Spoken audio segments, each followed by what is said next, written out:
طوبى لجيل توخى الوحي عنوانا وشاد من نوره في القلب إيمانا وغد في السير يبغي العلم ملتمسا أصوله فحباه الله رضوانا علم الشريعة تاج. اللهم صل وسلم وبارك عليه وعلى آله وأصحابه وأحبابه وأتباعه الطيبين الطاهرين وسلم تسليما كثيرا. أما بعد، فمع علم من أعلام اللغة. هذا العلم هو ابن هشام الذي تبحر في معظم العلوم وخاصة في علوم العربية. وإننا حين ندرس أو نقرأ عليكم كتاب شرح قطر الندى لابن هشام،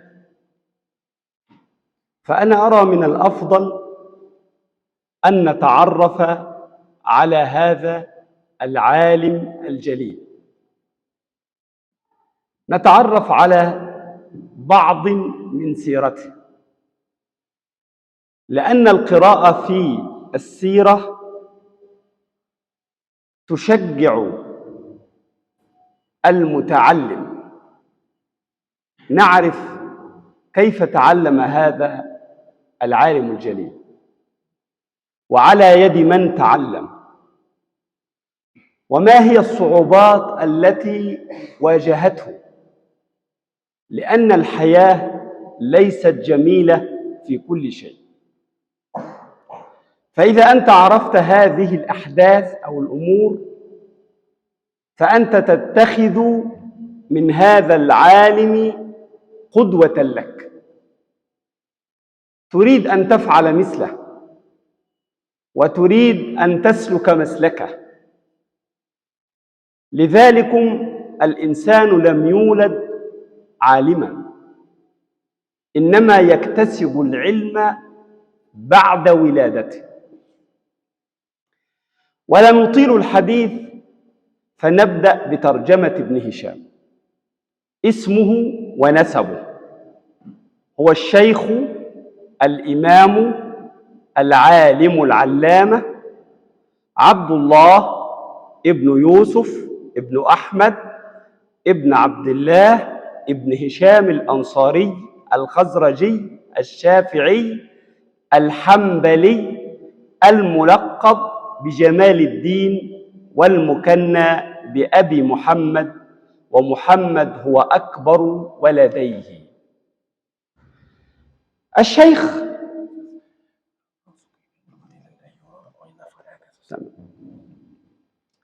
كلمة شيخ معناها أنه كبير في العلم، وربما كبير في السن، متقدم. العالم هذه الصفة، موصوف هو بالعلم. العلامة مبالغة في العلم، يعني إذا الإنسان وصل إلى درجة عالية في العلم أنت تقول فلان علامة. بعد ذلك الأنصاري نسبة إلى الأنصار، المصري نسبة إلى مصر لأنه من مصر، الخزرجي يتصل نسبه إلى الخزرج، الشافعي أي أنه يعرف الفقه الشافعي أو مذهبه شافعي، الحنبلي نسبة إلى الإمام أحمد بن حنبل أي أنه أيضا قرأ وتفقه في الفقه الحنبلي. الملقب بجمال الدين هذا لقب، واللقب إما ذم وإما مدح. اللقب اسم، واللقب إما ذم وإما مدح. فجمال الدين هذا مدح، لقب مدح، تمام؟ والمكنى بأبي محمد، عادة العرب إذا أرادت أن تعظم إنسانا تكنيه باسم ولده الأكبر، فهو له ولدان، الأول محمد فقالوا أبو محمد. إذا أنت تزوجت وعندك ابنة اسمها مريم، أنا أقول لك يا أبا مريم. عندك ولد اسمه محمد كبير، نقول يا أبا محمد. تمام؟ فهذه كنية، والكنية تعظيم للإنسان. عرفنا اسمه ونسبه، نأتي إلى ولادته. هذا للاسم. إذن ابن هشام يتصل نسبه بالخزرج، ويتصل نسبه وهو مصري، ويعرف الفقه الشافعي والفقه الحنبلي. نأتي إلى ولادته ونشأته ووفاته. ولد ابن هشام بالقاهرة في مصر في شهر ذي القعدة من سنة 708 للهجرة. 708 للهجرة، ونشأ فيها يعني كبر، ودرس معظم علوم عصره من نحو وصرف وفقه وقراءة وتفسير وأدب ولغة على أيدي شيوخ مصر. يعني هو ولد في مصر ونشأ فيها وتعلم على يد علمائها، علماء التفسير، علماء الفقه، علماء الحديث في مصر، علماء اللغة والأدب والشعر.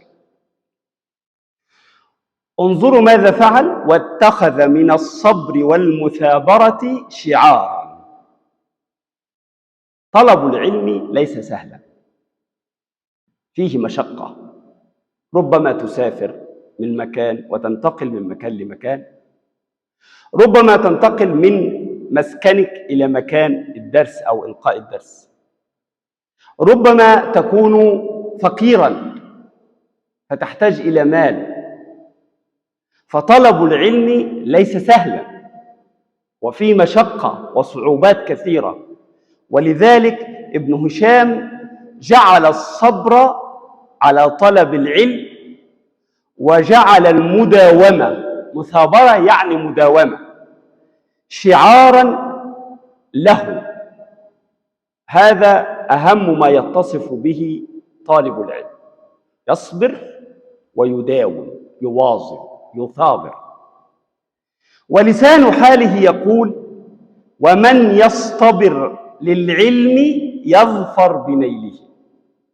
الإنسان الذي يتحمل صعوبات طلب العلم يحصل عليه.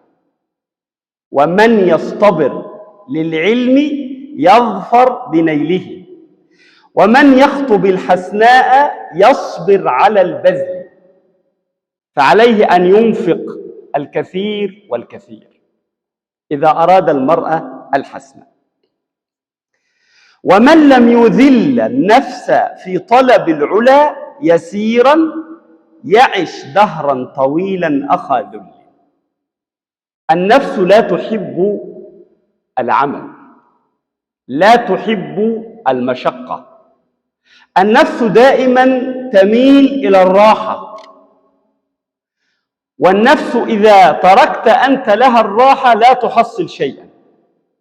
ولذلك يجب أن تقود أنت نفسك، ليست هي التي تقودك. ومن هنا قال: إن الإنسان الذي لا يذل النفس، يعني يضغط عليها في طلب العلا، طلب الرفعة والمجد، وقتا يسيرا يعيش دهرا طويلا ذليلا، يعيش ذليلا وصاغرا دهرا طويلا. وبعد أن اشتد وقوي في العلم، بعد أن اشتد وقوي في العلم، صار قويا وصار بحرا في العلم.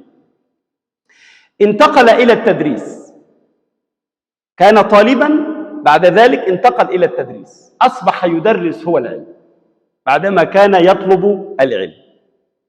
فدرس علوم العربية في مصر ومكة عندما جاور بها، يعني وهو مقيم في مكة درس علوم العربية، وبعد أن سكن مقيم في مصر درس علوم العربية، وبعد أن انتقل وسكن بجوار مكة درس علوم العربية أيضا.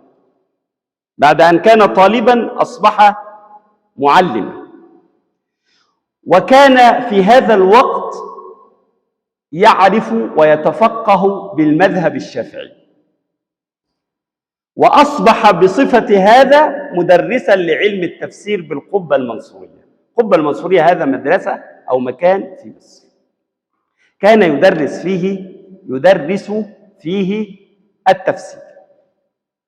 ثم انتقل إلى المذهب الحنفي قبل وفاته ب5 سنوات، يعني أقبل على طلب المذهب الحنفي لينال منصب معلم بالمدرسة الحنبلية بالقاهرة. إذن هو درس التفسير ودرس المذهب الشافعي ودرس المذهب الحنبلي أيضا. وزار مكة مرتين، ذهب إلى مكة مرتين. المرة الأولى سنة 749 للهجرة، وفي هذه المرة ألف كتاب مغني اللبيب عن كتب الأعاريب. كتاب مغني اللبيب لابن هشام كان سببا في شهرته، حيث تناول في هذا الكتاب الحروف، النحو من خلال الحروف، اللغة العربية من خلال الحروف، بادئا بالهمزة. الهمزة يبدأ بحرف الهمزة ويكتب كل ما في حرف الهمزة في اللغة، ينتهي بحرف الباء، ثم يتحدث عن الحروف المفردة والحروف المركبة مثل أن وإن وإلا ولكن، هذه اسمها حروف مركبة من أكثر من حرف. وهذا الكتاب يقع في جزئين، وما من عالم من علماء اللغة إلا وتجد عنده هذا الكتاب مغني اللبيب عن كتب الأعاريب، لكنه أضاعه، ضيع هذا الكتاب بعد عودته إلى مصر. والمرة الثانية سنة 756 وفيها أعاد كتابه مغني اللبيب، كتب الكتاب مرة أخرى حينما زار مكة في المرة الثانية. انظر إلى العالم حينما يفوته شيء أو يضيع منه شيء لا يسكت، يحاول أن يعوض مرة ثانية. إذن هو كتب هذا الكتاب مرتين، مرة في الزيارة الأولى إلى مكة ومرة في الزيارة الثانية. لما ضاع منه في المرة الأولى كتبه في المرة الثانية. ولنا في ذلك عبرة وعظة، أن طالب العلم يجب أن يدون ما يعرف، تكتب ما تعرف. فتدوين العلم يعني كتابته تثبيت لهذا العلم، تثبيت. تمام؟ توفي ابن هشام ليلة الجمعة في 5 من ذي القعدة سنة 761 للهجرة. وفاته توفي ليلة الجمعة في 5 من ذي القعدة سنة 761 لهجرة النبي المصطفى صلى الله عليه وسلم.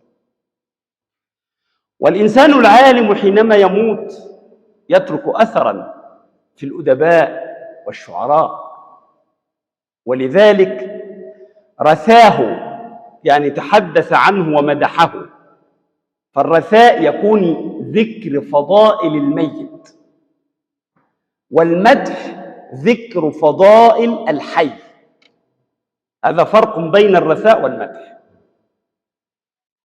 الاثنان ذكر فضائل، لكن إذا كان الإنسان حيا فذكر فضائله وهو حي هذا مدح،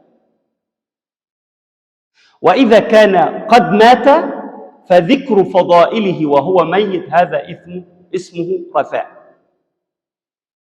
ومن هنا رثاه العلماء بكثير من أبيات الشعر. من هذا الرثاء قول ابن نباتة المصري: سقى ابن هشام في الثرى نوء رحمته. هذا دعاء من هذا الشاعر العظيم لابن هشام، يطلب من الله أن يسقي قبره ومكانه الذي يعيش فيه أو الذي قبر فيه بالماء. سقى ابن هشام في الثرى نوء رحمته يجر على مثواه ذيل غمام. هذا سأروي له من سيرة المدح مسندا، فما زلت أروي سيرة ابن هشام، لأن ابن هشام كتب كتاب في السيرة النبوية اسمه سيرة ابن هشام، كتب كتاب في السيرة النبوية، فهو تحدث عنه في هذا البيت. وكثير من العلماء قد تحدثوا عن مكانته بعد وفاته. نأتي إلى مصنفاته. إذن ابن هشام الذي نأخذه عبرة وعظة أنه صبر على طلب العلم وداوم على طلب العلم، وهاتان هما صفتان لا مفر لطالب العلم منه. وبعد أن كان طالبا للعلم أصبح مدرسا، وقد كان يكتب ويؤلف، ولما ضاع منه بعض العلوم التي كتبها مرة أخرى.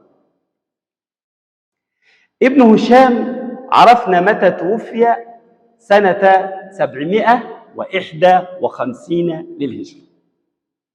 والإنسان العظيم حينما يموت الناس تتحدث عنه بالخير وتطلب له الرحمة والمغفرة وتدعو الله له بذلك.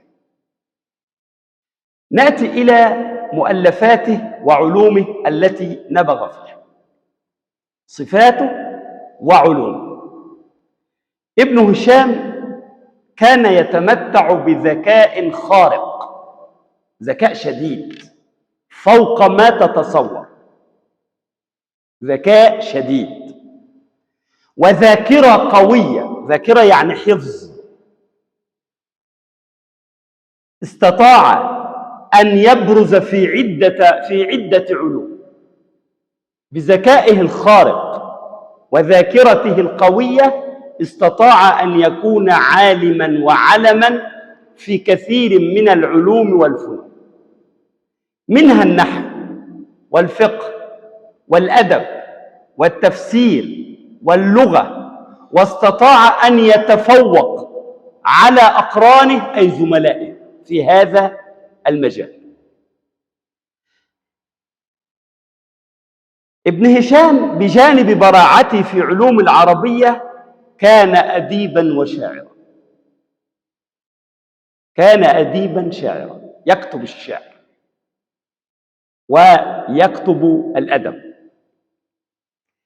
لكنه كان كثير المعارضة لأبي حيان. أبو حيان هذا عالم من علماء اللغة العربية،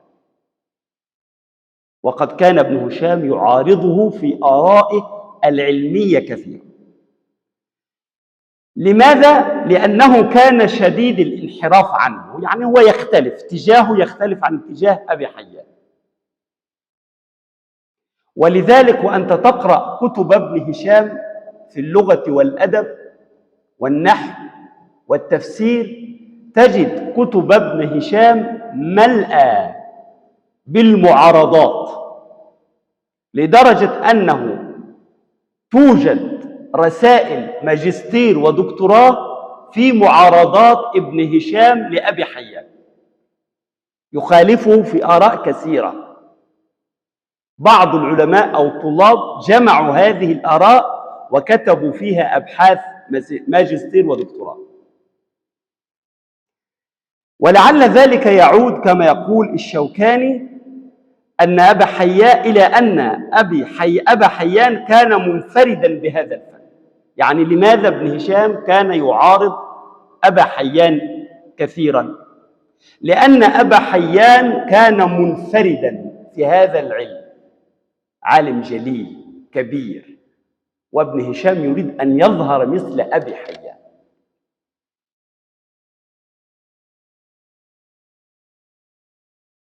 أما من الناحية الخلقية، إذا نحن عرفنا من ناحية العلم أنه كان شديد الذكاء، وكان يعارض أبا حيان لأن أبا حيان كان منفردا ومتفردا في هذا العلم، فأراد ابن هشام أن يتفوق عليه من خلال معارضاته.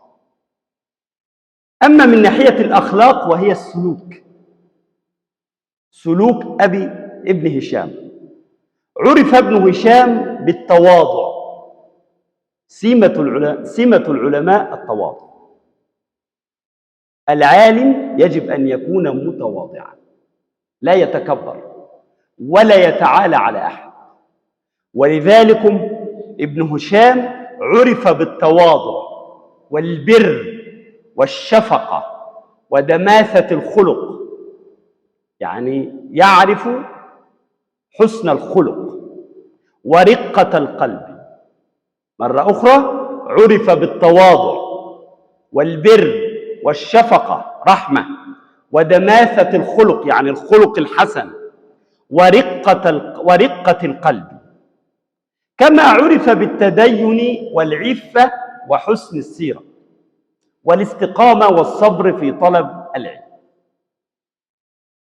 ممكن أقول لك هل تحفظ شيئا من أخلاق أبي حيان؟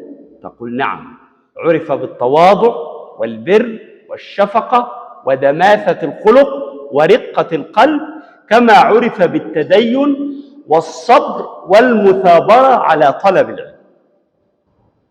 نأتي إلى شيوخ وتلامذة ابن هشام.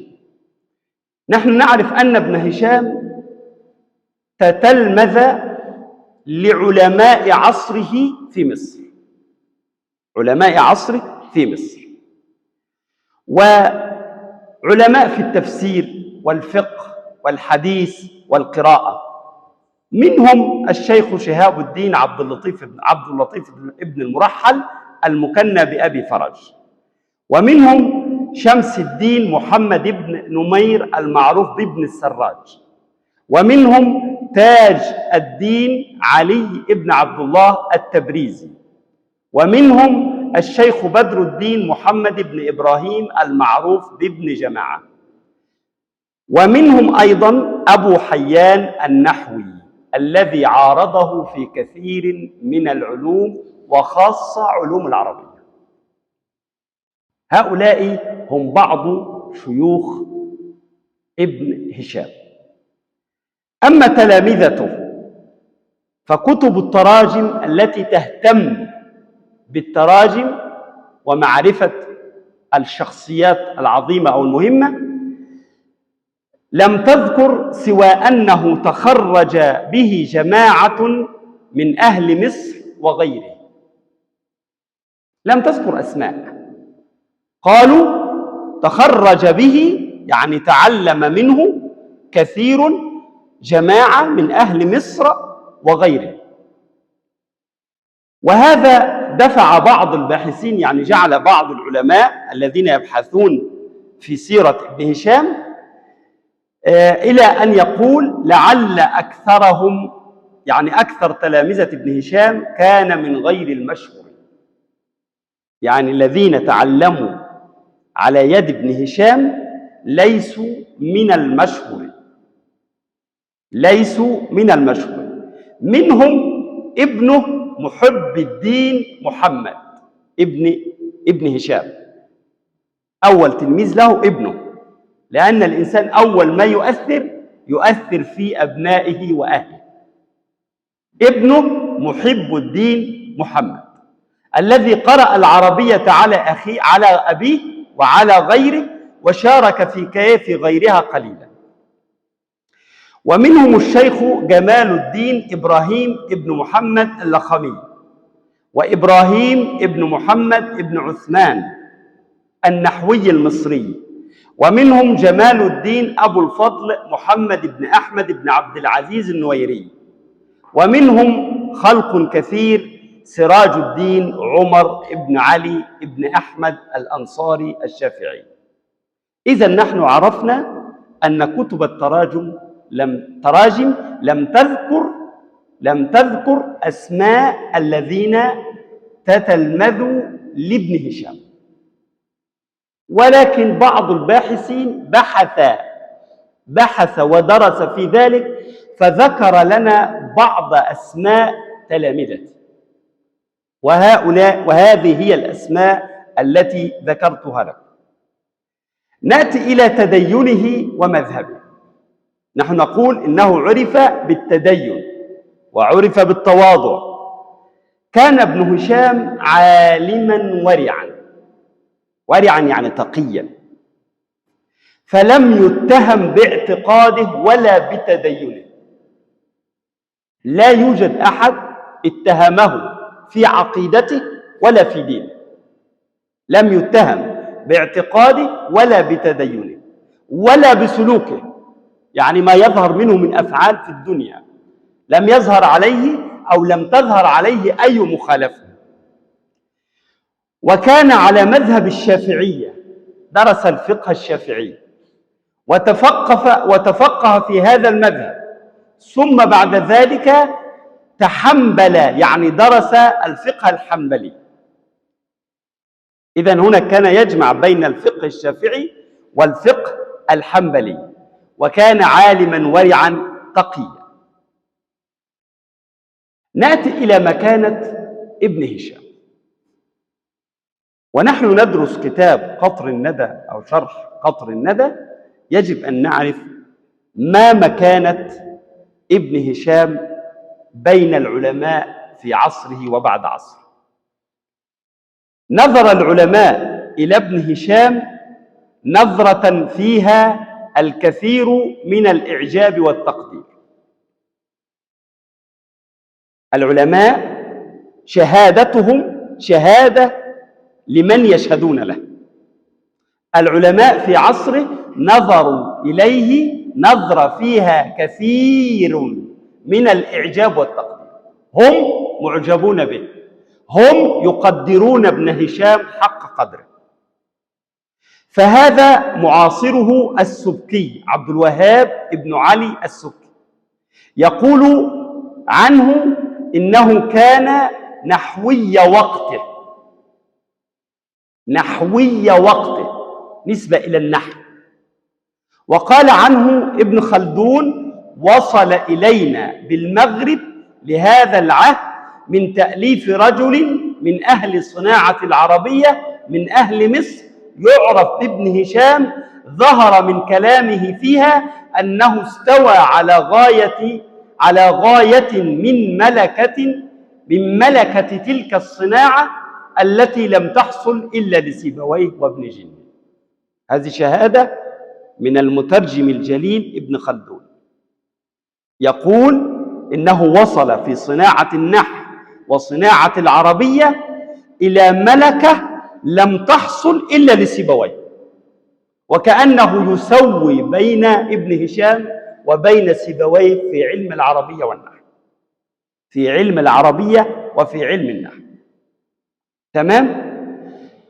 ابن خلدون قال في مكان آخر من كتابه وهو يترجم، قال إن صناعة النحو أو العربية كادت أن تؤذن بالذهاب، يعني كادت أن تنتهي، لولا أن ظهر ابن هشام الذي أعاد إلى النحو مكانته مرة أخرى. أعاد إلى النحو مكانته مرة أخرى. وقال في مكان آخر، يعني في موضع آخر من كتابه: ما زلنا ونحن بالمغرب نسمع أنه ظهر بمصر عالم بالعربية يقال له ابن هشام أنحى من سيبويه.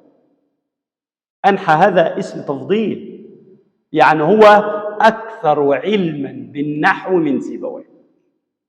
هذه شهادة من ابن خلدون لابن هشام الذي يقول إنه وصل في علم النحو إلى درجة تجعلنا أن نقول إنه أنحى من ابن هشام من سيبويه. هذه شهادة حق من عالم جليل مثل ابن خلدون في ابن هشام المصري. عرفنا مكانته بين العلماء ونظر العلماء إليه، يعني يكفي مقولة واحدة لابن خلدون أنه أنحى من سيبويه، أنحى من سيبويه. ويكفي مقولة السبكي عبد الوهاب بن علي إنه نحوي وقته، يعني لا يوجد في وقته عالم بالنحو غير ابن هشام. عرفنا ما قاله العلماء عنه.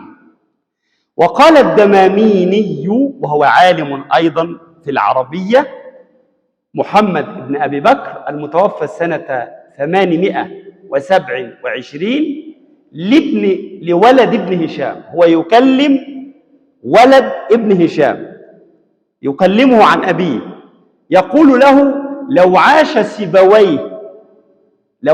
سيبويه إلى وقت أبيك لم يمكنه إلا التلمذة لوالدك والقراءة عليه. الدماميني هذا عالم كبير من علماء القرن التاسع الهجري، عالم في العربية وعالم في النحو أيضا، يقول لولد ابن هشام لو عاش أبوك أي ابن هشام لو عاش سيبويه إلى وقت أبيك لم يمكنه إلا التلمذة لوالدك والقراءة عليه. إذن أنا يكفيني من هذا مقولة الدماميني ومقولة ابن خلدون. مقولة ابن خلدون عن ابن هشام إنه أنحى من سيبويه، ومقولة الدماميني عن ابن هشام لولده الأكبر لو عاش سيبويه لم يمكنه إلا التلمذة على والدك والقراءة عليه. فهذان القولان يشهدان حقا لابن هشام ذلكم العالم الجليل. الإمام الشوكاني وأعتقد أنكم تعرفونه قال عنه تصدر للتدريس وانتفع به. ما معنى تصدر؟ يعني قام بتدريس العربية وصار هو الأول في هذا النوع، وانتفع به وتفرد بهذا الفن وأحاط بدقائقه وحقائقه، وصار له من الملكة فيه ما لم يكن لغيره، واشتهر صيته في الأقطار وطارت مصنفاته في غالب الديار. شهد له بالشهرة في التأليف والعلم وغير ذلك. وقال عنه أحد الباحثين المعاصرين إنه حجة كلمة الفصل، حجة كلمته كلمة الفصل. كلمة ابن هشام في العربية أو في النحو هي كلمة الفصل، هي آخر ما يقال، لا تبحث بعده عنها، لا تبحث عن رأي بعد رأي ابن هشام في هذا الفن أو في هذا العلم. إذن عرفنا مكانة ابن هشام وماذا قال العلماء عنه.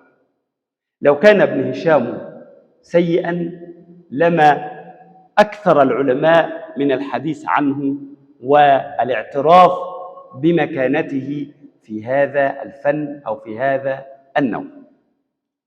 نأتي إلى مؤلفات ابن هشام، لأن العالم لا يعرف علمه ومكانته إلا بمؤلفاته. ماذا ترك من علم لقد كتب هذا العلم في كتب، هذه الكتب ما زالت باقية إلى يومنا وما زلنا نتعلم منها، ومنها الكتاب الذي نقرأه أمامكم. فمؤلفات العالم وآثاره دليل قوي حقيقي على مكانته. أول شيء ترك كتاب اسمه الإعراب عن قواعد الإعراب، رسالة مختصرة في النحو مثل قطر الندى. الإعراب عن قواعد الإعراب. ترك كتابا آخر اسمه إقامة الدليل على صحة التمثيل وفساد التأويل. كتاب آخر اسمه الألغاز النحوية، لغز في النحو، مشكلة ويطلب منك أن تحلها. كتاب آخر في النحو في الاستفهام، الإلمام بشرح حقيقة الاستفهام. الكتاب التالي أوضح المسالك إلى ألفية ابن مالك، هذا شرح لألفية ابن مالك في النحو والصرف.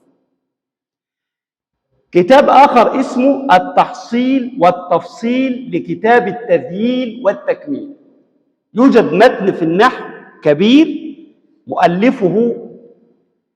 مؤلفه ابن مالك، شرحه ابن هشام في هذا الكتاب، التحصيل والتفصيل لكتاب التذييل والتكميل. التذييل والتكميل لأبي حيان. تلخيص الشواهد وتلخيص الفوائد. التذكرة في 15 مجلدا، كتاب اسمه التذكرة. تلخيص الدلالة في تلخيص الرسالة. الجامع الصغير في النحو والجامع الكبير أيضا، هذه كلها مؤلفات لابن هشام. حاشية على مغني ابن هشام، حواش على الألفية. ما معنى حاشية؟ شرح لشرح، يعني يوجد متن شرحه عالم من العلماء، يأتي عالم آخر يشرح ما استغلق من الشرح، هذا اسمه حاشية. فقد يكتب العالم حاشية على متن، وقد يكتب حاشية على شرح للمتن. رسالة في أحكام لو وحتى، رسالة يعني معلومة، كتاب صغير، كتيب صغير، بعض الوريقات يتحدث فيها عن لو وحتى. رسالة في استعمال المنادى في 9 آيات من القرآن الكريم. رسالة في انتصاب لغة وفضلا وإعراب خلافا وأيضا وهلم جرا، يعني لماذا انتصب كلمة لغة على أي شيء منصوبة، فضلا خلافا أيضا هلم جرا، يعني وكذا وذلك منه كثير. رسالة في توجيه النصب لبعض الكلمات التي سبق ذكرها. كتاب آخر اسمه رفع الخصاصة عن قراء الخلاصة. الخلاصة متن شعري في النحو والصرف، كتبه ابن مالك أيضا، اسمه الألفية أو اسمه الخلاصة. هذا شرح هذا المتن وسمى الشرح رفع الخصاصة عن قراء الخلاصة. الروضة الأدبية في شرح علوم العربية، وهذا شرح للشواهد الشعرية التي أوردها ابن جني في كتابه اللمع. ابن جني عالم من علماء العربية، له كتاب في النحو اسمه اللمع، واستشهد ابن جني ببعض أبيات من الشعر. ابن هشام جمع هذه الأبيات وشرحها، معاني الكلمات وما فيها من قواعد لغوية. شرح شذور الذهب في معرفة كلام العرب، وهذا كتاب مثل قطر الندى. شرح أبيات ابن الناظم. ابن مالك له ولد اسمه محمد، وولد ابن مالك هذا له أبيات، ابن هشام شرحها، شرح أبيات ابن الناظم. شرح بانت سعاد، هذه قصيدة لكعب بن زهير قالها حينما هجا الرسول وبعض الصحابة، ووصل هذا الهجاء إلى الرسول، فالرسول أهدر دمه، قال: من رأى منكم كعبا فليقتله ولا ذنب عليه، لأنه سب وخاض في الجناب النبوي عليه الصلاة والسلام. فماذا فعل؟ فحاول كعب أن ينتصر ببعض الأقارب والعرب، فلم ينصره أحد، فما وجد إلا أن يذهب إلى الرسول في مسجده في المدينة المنورة، مسجد الرسول، والرسول يجلس في المسجد، ودخل وقال هذه القصيدة يعتذر فيها لرسول الله صلى الله عليه وسلم: بانت سعاد، هذا أول بيت فيها: بانت سعاد فقلبي اليوم مدبول، متيم إثرها لم يفدى مكبول. إذن هذه القصيدة لكعب بن زهير يعتذر فيها لرسول الله صلى الله عليه وسلم عما بدر منه من سب في الجناب النبوي حينما أسلم أو علم أن أخاه قد أسلم، هذا قبل أن يسلم. شرح البردة، وهو شرح على قصيدة البوصيري. الإمام البوصيري تعرفون أنه مدح الرسول في قصيدة طويلة اسمها البردة أو الكواكب الدرية في مدح خير البرية. هذا العالم الكبير ابن هشام شرح هذه القصيدة. شرح كتاب التسهيل في النحو، شرح الجامع الصغير، وهو كتاب في فروع الحنفية لمحمد بن الحسن الشيباني. شرح الجمل للزجاجي. الزجاجي هذا عالم من علماء العربية، كتب كتابا اسمه الجمل، فهذا شرحه. شرح شذور الذهب، وهو شرح لكتابه شذور الذهب. شرح الشواهد الصغرى، وشرح الشواهد الكبرى، وشرح شواهد المغني. مغني اللبيب استشهد فيه ببعض أبيات من الشعر، هو قام بشرحها أيضا. شرح قصيدة بانت سعاد لكعب ابن زهير. شرح القصيدة اللغزية في المسائل النحوية. شرح قطر الندى وبل الصدى الذي سنتناوله. شرح اللمحة البدرية. شوارد الملح وموارد المنح، وهو رسالة في سعادة النفس، كيف تكون سعيدا. عمدة الطالب في تحقيق تصريف ابن الحاجب، هذا كتاب في الصرف، تصريف لابن الحاجب، هو شرحه. فوح الشذا في مسألة كذا، يعني هو يتحدث عن كلمة كذا، ماذا تعني وما موقعها من الإعراب وما تفسيرها كذا.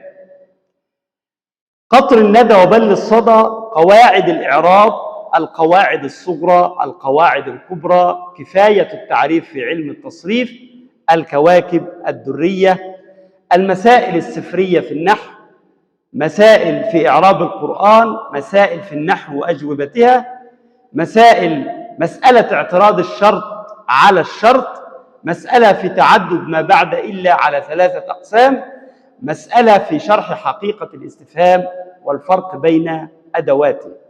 كتاب مغني اللبيب عن كتب الأعاريب، وهو كتاب مهم في النحو، فيه بحث بالتفصيل عن معاني الحروف واستعمالاتها وأحوال الجمل، ألفه سنة 749 كما ذكرنا من قبل. هذه هي يعني بعض مؤلفات ابن هشام. الوقت لا يطول لذكر كل هذه المؤلفات، ولكن يظهر من خلال كثرة الكتب التي ألفها أن ابن هشام موسوعي متفرد في علوم العربية، متفرد في التفسير والنحو والأدب والشعر وغير ذلك.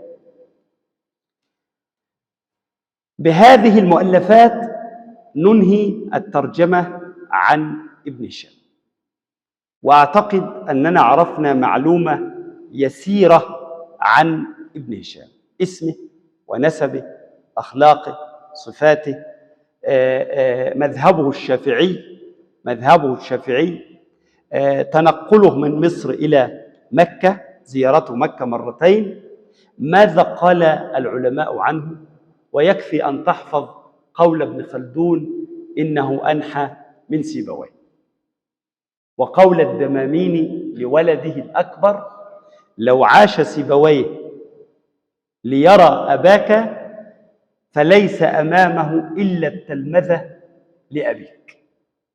فهذه شهادة حق في حق هذا العالم الجليل.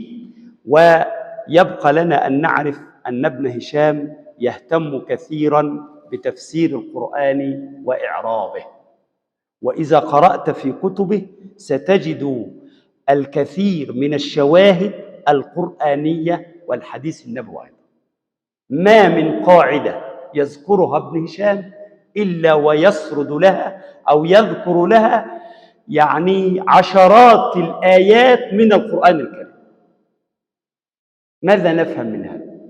نفهم من هذا أن ابن هشام يجعل القرآن الكريم هو المصدر الأول الذي يعتمد عليه في كتبه، المصدر الأول في النحو والتفسير واللغة وغير ذلك. ونجد أيضا أن ابن هشام أيضا كان مخالفا لبعض العلماء. بعض العلماء من اللغويين يرون أنه لا يجوز الاستشهاد بالحديث النبوي. لماذا؟ في اللغة لأن الحديث تجوز روايته بالمعنى، ولعل بعض الرواه نسي لفظ الرسول فيذكر مرادفا من عنده، وهذا لا يجوز، يجعلنا لا نستشهد بالحديث. لكن ابن هشام انتصر لقوة الاستشهاد بالحديث النبوي. كان من العلماء الذين يرون أنه ينبغي أن نستشهد بالحديث النبوي. تمام؟ ولذلك أكثر من الشواهد القرآنية وشواهد الحديث النبوي الشريف أيضا استشهد بكثير من الأمثال والأقوال، استشهد بالشعر أيضا.